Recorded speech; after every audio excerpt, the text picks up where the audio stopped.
Halo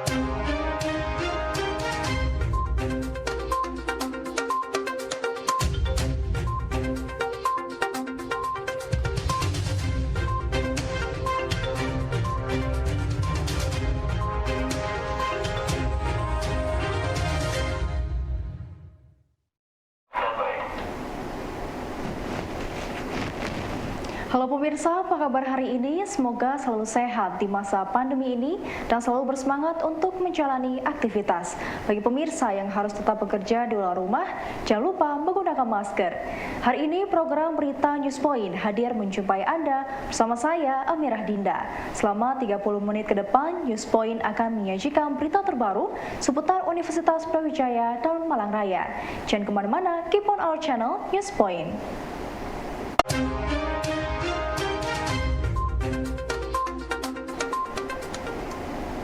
Pemirsa, menginjak usia ke-48 tahun, Klinik UB terus bertransformasi untuk memberikan pelayanan kesehatan yang terbaik. Direktur Klinik UB, Dr. Vida Rahmayanti menjelaskan, dengan mengusung tema Connecting People with 1,000 Love, pihaknya akan terus berkomitmen untuk meningkatkan mutu pelayanan dan keselamatan pasien, seluruh sivitas dan masyarakat. Tema kali ini adalah cerminan bahwa klinik universitas inginnya nantinya itu membersamai, selalu berkesinambungan, membersamai, memfasilitasi dari khususnya dari derajat kesehatan, dari sivitas khususnya dan masyarakat umum. Dan itu juga menjadi harapan buat kami ke depannya bahwa agar klinik UB nantinya akan selalu terhubung dan melayani tentunya dengan pelayanan yang unggul. Sekarang nggak paripurna lagi ya, tapi sekarang sudah unggul, jadi pelayanan yang terstandar mutu dan keselamatan pasien. Dan tidak lupa selain rasa syukur yang kami ucapkan di sini, kami juga mohon doa dari Bapak Ibu semuanya yang hadir di sini, khususnya doa kepada almarhum pimpinan-pimpinan kami terdahulu yang telah berpulang mendahului kami. Mohon doanya, ada Dokter Eti, kemudian almarhum Prof. Rasad, almarhum Dr. Tini juga. Mohon doanya semua. Beliau adalah bersama Dr. Sri Puranto juga turut mengembangkan sehingga klinik UB menjadi seperti sekarang ini. Dan sebenarnya Bapak Ibu sekalian, bahwa Dies Natalis Klinik UB itu jatuh pada tanggal 28 Oktober. Tadi mungkin nanti bisa jadi pertanyaan ya Bu Amalia ya. Jadi tadi belum ada yang bisa jawab tadi. Sebenarnya ulang tahun Klinik UB adalah 28 Oktober tahun 1974. Itu adalah peletakan batu pertama klinik zaman Dr. Eti almarhum nih, sebelum Dr. Puranto nih. 28 Oktober yang mana rangkaian Dies pada tahun ini kami memang mengusung dari moto kami, yaitu peduli, berbagi, dan mengedukasi. Sehingga untuk pedulinya sendiri kami melakukan pemeriksaan kesehatan di panti jompo. Jadi pasien klinik itu kan nggak hanya anak-anak, nggak hanya bayi, kemudian nggak hanya lansia ya. Jadi di luar sana kita juga door to door, kita juga melakukan home care, kita juga datang ke sana untuk bakti sosial, sehingga Dies Natalis bisa dirasakan juga yang bagi yang tidak bisa datang ke klinik. Kemudian untuk berbagi, kami juga berbagi ke panti asuhan. Banyak sekali ternyata anak-anak di luar sana yang masih membutuhkan uluh tangan dari kita semua Bapak Ibu, dan terima kasih semuanya yang sudah berpartisipasi, baik dari sponsor dan teman-teman dari klinik yang telah menyumbangkan sedikit hartanya untuk membantu mereka yang ada di panti. Di hari jadi Klinik UB yang ke-48 tahun, Wakil Rektor Bidang Riset dan Inovasi UB, Bambang Susilo, memberikan apresiasi kepada para dokter dan tenaga kesehatan yang telah bekerja dan berupaya secara maksimal untuk memberikan pelayanan yang terbaik. Bambang Susilo juga menyampaikan harapannya agar kedepannya ada lebih banyak lagi dokter dan nakes yang dapat turut serta membantu pelayanan dan pengobatan untuk daerah-daerah terpencil. Saya kebetulan tahun ini ya itu juga ada program pengabdian masyarakat dokter mengabdi, lanjut dengan program Matching Fund ya, yang ada di daerah Gorontalo. Letaknya sangat jauh itu ya. Jadi kalau dari Gorontalo ke lokasi namanya Pinogo itu. Desa yang sekarang di kecamatan, letaknya di tengah-tengah hutan. Itu kalau dari Gorontalo ke lokasi yang terakhir itu ada jalan aspal itu 1 jam. Dari lokasi aspal ke lokasi yang di Pinogo itu satu-satunya jalan ya, itu hanya bisa dinaiki dengan sepeda motor dan harus kendaraan trail gitu. Itu perlu waktu 5 jam. Jadi saya ngojek 5 jam dari titik ke titik yang terakhir sana. Di sana ada puskesmas itu. Jadi puskesmas, dan satu-satunya itu jadi masalah besar juga karena masalah transportasi. Yang saya salut itu juga ada seorang dokter di sana itu mengabdi di sana. Makanya saya itu benar-benar salut kepada tenaga kesehatan yang pengabdiannya begitu besar pada masyarakat. Dengan perjalanan yang sangat jauh, ya, 5 jam dan satu-satunya dengan trail itu. Saya ikut ngecek juga ke sana itu. Boyok loro kabeh gitu ya. Tapi saya kira lebih loro dengan tenaga kerja kesehatan yang di sana itu. Jadi kalau merujuk ke rumah sakit itu jadi masalah juga. Jadi ternyata dokter itu berat karena di lokasi di sana itu banyak hal-hal yang harus ditangani dalam kondisi darurat. Obat tidak ada, obatnya sudah ketemu ini, tapi obatnya sudah tidak ada. Jadi banyak hal, belum lagi peralatan-peralatannya sangat terbatas. Jadi benar-benar saya salut ke tenaga kesehatan yang bekerja benar-benar untuk kemanusiaan. Maka nyambung benar pada hari ini kalau kita bicara di sini disampaikan tadi connecting people with 1,000 love, ini memang itu dilakukan oleh para dokter dan tenaga kesehatan yang lain. Tepuk tangan untuk dan semua tenaga itu. Ibu sekalian, itu di sana itu kalau merujuk itu tidak bisa orang sakit dengan ojek, jadi harus jalan kaki itu 10 sampai 12 jam. Iya, jalan kaki itu ya, karena tidak ada kendaraan. Kalau naik trail ya orang sakit kan tidak mungkin, 2 orang juga tidak mungkin. Jadi jalan satu-satunya adalah demikian. Dan kemarin waktu sana itu salah seorang kepala desanya itu harus rumah sakit, meninggal di Gorontalo, itu balik ke lokasi untuk dimakamkan juga perlu waktu 12 jam untuk berjalan.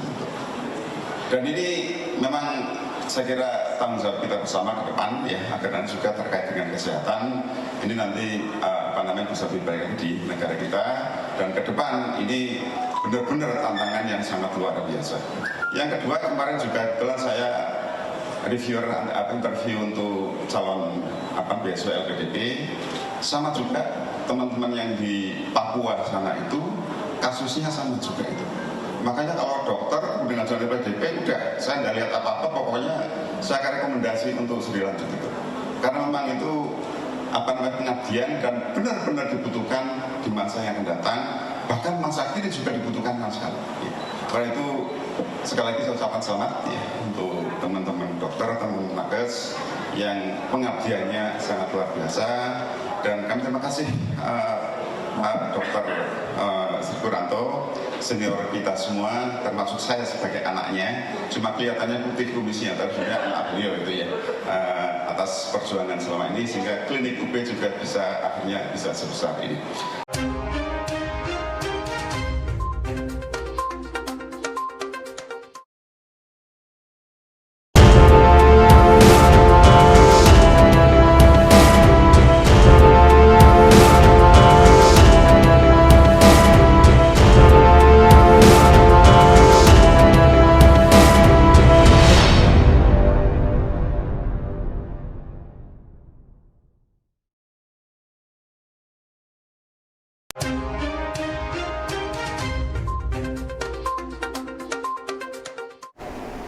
Pemirsa, Fakultas Ilmu Budaya UB kembali menggelar Anugerah Sabda Budaya.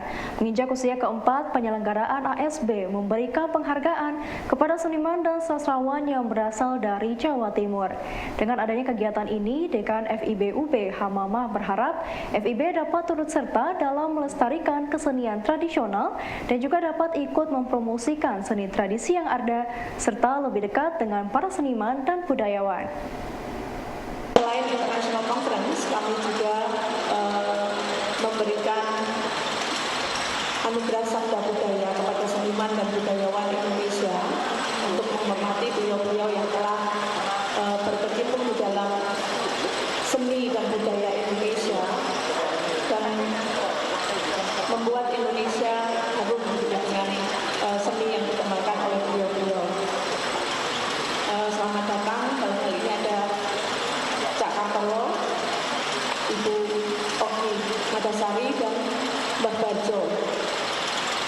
Nah, kemudian kami juga melaksanakan peresmian hari ini. Kami memohon Bapak Warektua nanti berkenan meresmikan layanan fasilitas layanan akademik kami yang walaupun terbatas, tapi kami berusaha memberikan yang terbaik untuk mahasiswa dan juga mempersiapkan diri dalam rangka AQUAS International Accreditation.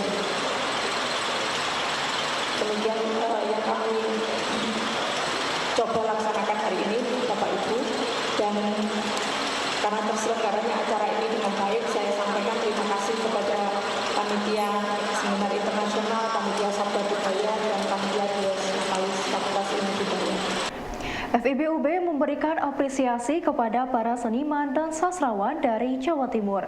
Penghargaan tersebut terbagi menjadi 3 kategori, yakni kategori bidang sastra, kategori seni tradisi, dan kategori insentif proses kreatif.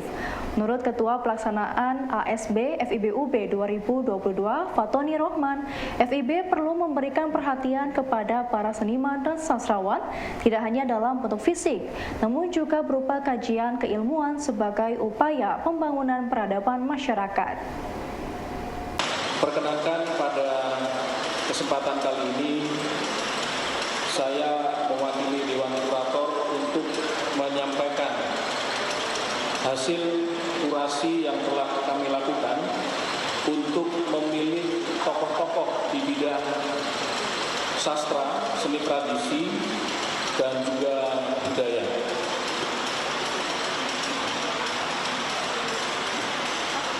Dewan Kurator telah melakukan identifikasi dan telaah kiprah para tokoh bidang sastra, seni tradisi, dan budaya yang memiliki latar belakang dari Jawa Timur, baik yang kemudian berkiprah di tingkat Jawa Timur, di tingkat nasional bahkan internasional.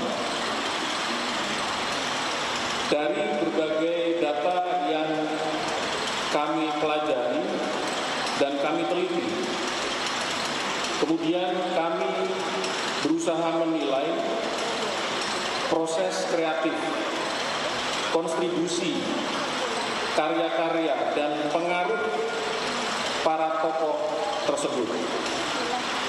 Dalam kaitan dengan proses kreatif, kami menilai perihal konsistensi dan kesetiaan penciptaan menjadi pertimbangan yang sangat penting.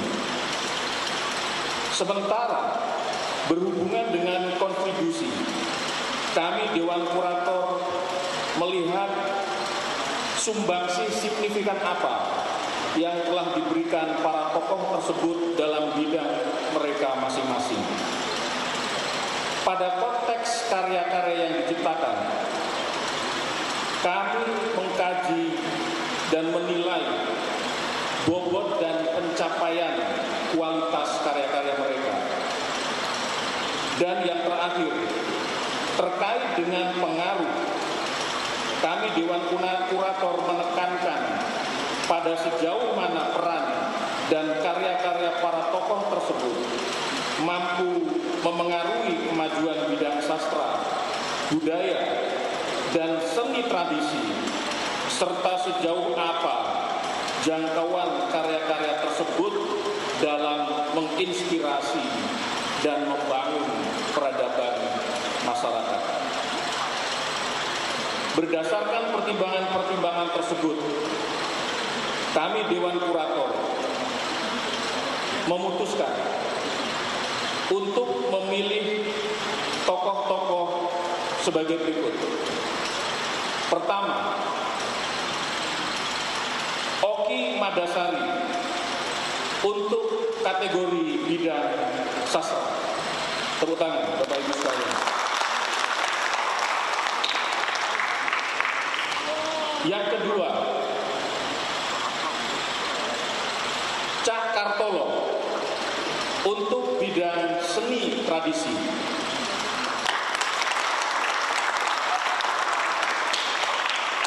Dan yang terakhir, untuk penerima insentif kreatif.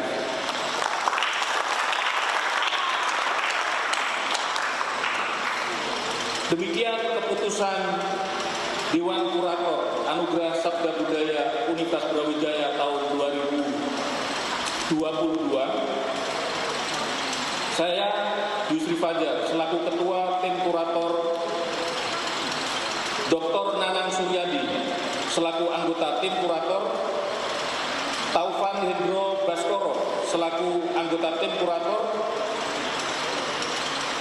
Bapak Suta Wardiono, selaku anggota Tim Kurator, dan Bapak Winarto Ekram, selaku anggota Tim Kurator.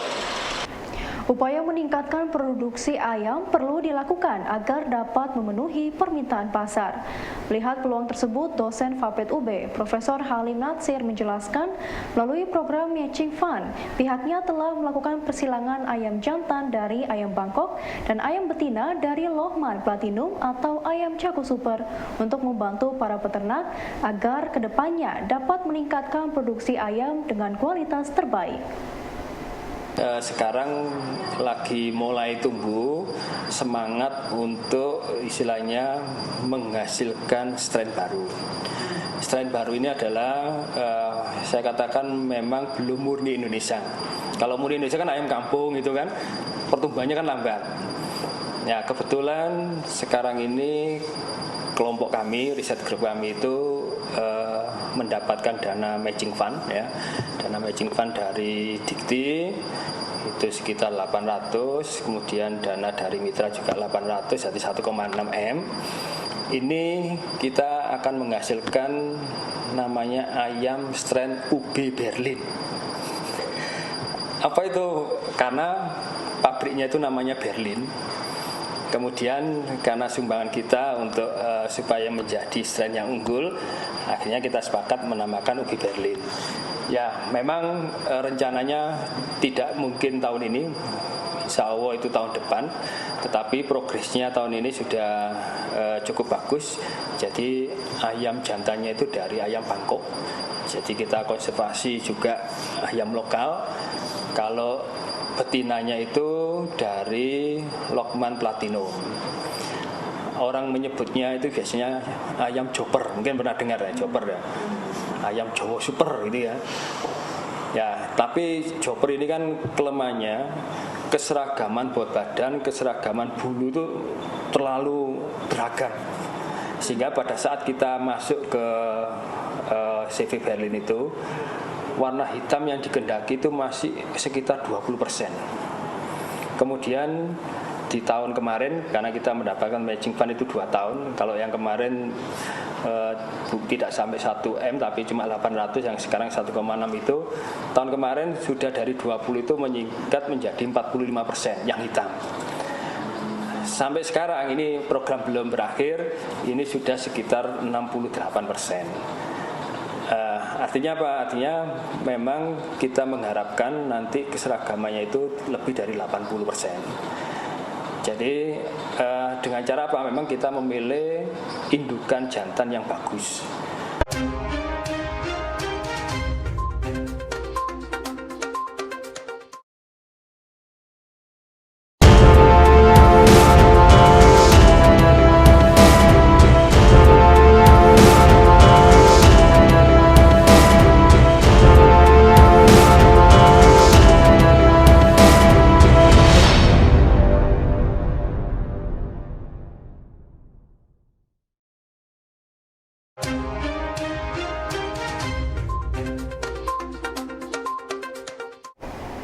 Pemirsa, untuk mengukur dan meningkatkan kinerja pemerintah, BPK menerapkan konsep Long Form Audit Report.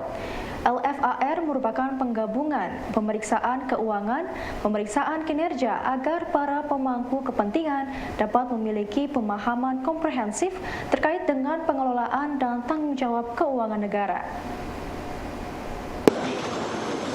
Jadi metodologinya tadi melakukan audit kinerja, performance audit, atau dulu disebut dengan operational audit.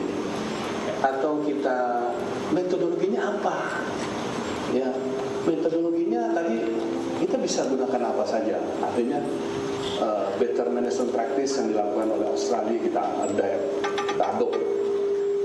Kita coba pakai kuantitatif audit, tapi tadi ujungnya harus kita duduk sama-sama. Nah, kalau kita bilang tidak boleh kan tidak mungkin. Ya, tapi di Indonesia biasa terkadang misalnya satu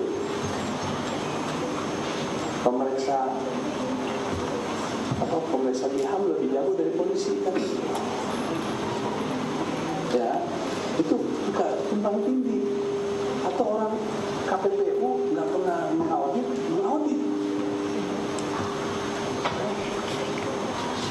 Ini problem sumber daya manusia, makanya peran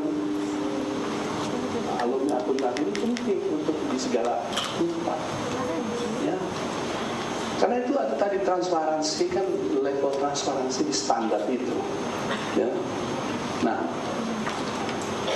banyak pertanyaan kalau kita kinerja, apakah sampai sejauh itu kontrak antara presiden dengan gubernur dengan itu. Lalu siapa yang mengikat? Siapa yang mengukur? Ukurannya apa?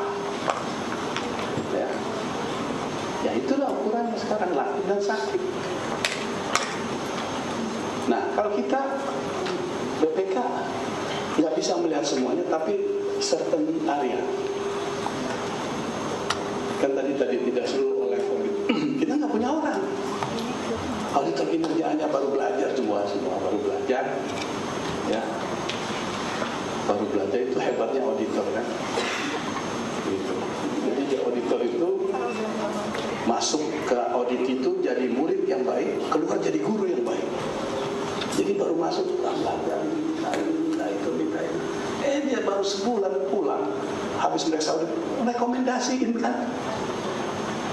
Jargon auditor itu jadi murid yang baik, keluar jadi guru yang baik. Ya, jadi ini problem kita di tataran akademis. Tapi kalau kita tidak memulai dari sekarang melihat dan mengatakan bahwa kan saya nggak boleh mengatakan lakib sakit. Ada satu lagi Kementerian Dalam Negeri minta LKPD, ya, laporan keterangan apa? LPPD, laporan tunjangan pemerintah daerah dan laporan pertanggungjawaban 5 tahunan. Itu kalau dilihat semua sama sumbernya, cuma ngabisin kertas saja. Tapi jangan keluar ya nanti. Coba kita duduk sama-sama ya, antara Menpan dengan BPK ya, berakurir sama. Kita lihat sehingga tadi pertanyaan ini kita bisa lihat peta jalan perbaikan akuntabilitas di Indonesia. Ya, kita bisa lihat peta. Nah, kalau sama-sama lihat peta, sering-sering nongkrong kalau yang di Jakarta ke Jalan Ampera, saya ngajar di sana. Nah, kita diskusi boleh. Senin Selasa. Ya, kalau Senin Selasa, Prof. Nurholis cuma aqua saja. Tapi kalau Rabu Kamis di Bank DKI mungkin sama makan siang. Gaji dosen beda menjadi konsul. Jadi menurut saya menjawab, ini problem kita di dalam mengukur kinerja pemerintahan. Ya, jadi sekarang saya bilang kita ini tujuan bernegara itu adalah bagaimana mengantarkan rakyat Indonesia ke depan pintu gerbang, kan gitu merdeka. Rektor UB Profesor Widodo menanggapi terbukanya kesempatan kerjasama yang diberikan oleh Menteri Pertanian terkait Badan Usaha Pertanian Kampus. Profesor Widodo menjelaskan akan segera melakukan proses agar terciptanya kerjasama BPUPK yang dapat meningkatkan swasembada pertanian. Sebenarnya yang diinginkan bagaimana pemerintah dan kampus itu bisa bersinergi untuk meningkatkan swasembada pangan kita. Di samping swasembada pangan adalah untuk meningkatkan taraf hidup dari petani dan juga mendekatkan perguruan tinggi melalui proses relevansi pendidikan sehingga mahasiswa itu bisa langsung tidak hanya belajar teori, tetapi juga berpraktek untuk melakukan kerja di bidang pertanian tadi. Oh, saya kira bagus itu, saya kira banyak ya. Tapi ini kan seperti kerja profesional ya. Jadi mengajarin mahasiswa untuk tidak hanya teori, tapi praktek langsung di bidang pertanian dan juga tata kelola pertanian, termasuk diantaranya perdagangan. Kira-kira begitu. Dan saya kira sangat bagus dan relevan dengan program MPKM-nya Kementerian Pendidikan dan Kebudayaan. Kita sudah melakukan langkah-langkah untuk kerjasama juga dengan pihak swasta. Dengan kementerian tentu kita sudah sering untuk melakukan, tetapi ini kan hal baru yang ini salah satu yang ditawarkan Pak Menteri tadi adalah salah satu program baru dari Pak Menteri yang mana akan mengajak juga seluruh elemen masyarakat khususnya adalah mahasiswa dan perguruan tinggi. Arsitektur FTUB turut serta dalam pembangunan dan pengembangan Metaverse Kayu Tangan Heritage. Melalui program Matching Fund, Guest Lecture and Workshop, FTUB mengajak mahasiswa dan para pihak industri untuk turut serta dalam pengembangan prototipe yang difokuskan pada pengembangan digital teknologi untuk mengembangkan virtual environment dan pembangunan database digital bangunan atau kawasan bersejarah di kayu tangan. Hari ini adalah merupakan kegiatan guest lecture and workshop dalam pengembangan Metaverse Kayu Tangan. Ya, jadi pada kesempatan kali ini itu kita menghadirkan dari pihak mitra industri FX Media Internet Ltd yang memang berkedudukan kantor pusatnya di Singapura, yang bekerjasama dengan kami dalam program Matching Fund 2022 yang memang tujuannya adalah ingin kami mengembangkan prototipe Metaverse Kayu Tangan, di mana Metaverse Kayu Tangan ini akan dipusatkan atau difokuskan pada pengembangan digital teknologi untuk mengembangkan virtual environment dan sekaligus membangun database digital bangunan atau kawasan bersejarah di kayu tangan. Pada kesempatan kali ini pula kami menghadirkan banyak teman-teman perwakilan dari universitas lain selain Brawijaya di Kota Malang, tentunya ada UMER, ada ITN, kemudian ada beberapa lagi lembaga pemerintah yang terkait, ya, walaupun tidak mengikuti secara luring, mereka juga berkesempatan mengikuti daring, seperti dari pihak Bapeda, gitu ya. Kemudian ada juga dari perwakilan Ikatan Arsitek Indonesia, yang memang ini merupakan kolaborasi yang kita harapkan supaya pengembangan Metaverse Kayu Tangan ini benar-benar bisa menjadi satu pengembangan yang utuh, yang nantinya bisa kita sumbangkan sebagai proyek kepada pemerintah kota untuk bisa dilaksanakan. Baik pemirsa, informasi tersebut sekaligus menutup perjumpaan kita hari ini. Jangan lupa saksikan News Point setiap hari pukul 19.30 waktu Indonesia Barat hanya di WTV Televisi Pendidikan Universitas Brawijaya. Saya Amira Dinda dan seluruh kru yang bertugas pamit undur diri. Tetap patuhi protokol kesehatan, wajib menggunakan masker. Terima kasih dan selamat beraktivitas.